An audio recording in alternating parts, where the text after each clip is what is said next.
uGeorge Lebeso owayengumdlali weKaizer Chiefs useveze ukungaba umthelela obambezela uMduduzi Shabalala inqubekela phambili eqenjini. uShabalala wenza kahle kakhulu kuKaizer Chiefs kule sizini yesize iqembu lishaya amagoli amaningi. Ungomunye wabadlali abasebancane okulindeleka ukuthi benze izinto ezinkulu eqenjini. Nomfundo Vilakazi, Wandile Duba kanye noSamkelo Zwane ngaphansi komqeqeshi uNasruddin Nabi. Lo mdlalo oneminyaka engu-20 ubudala ohlaselayo useshaya amagoli amathathu asizoza kwabo ukuthi bashaye amanye amabili emidlalweni esishagalolunye.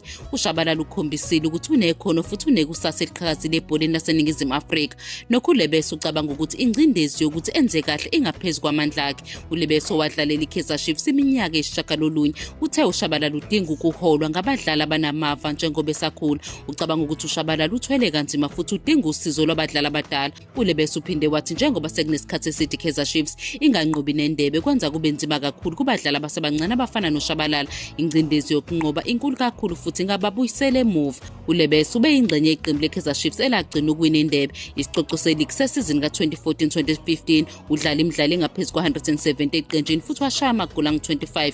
Wanika usizo ozakwabo ukuthi bashaye amanye amagoli angu-22.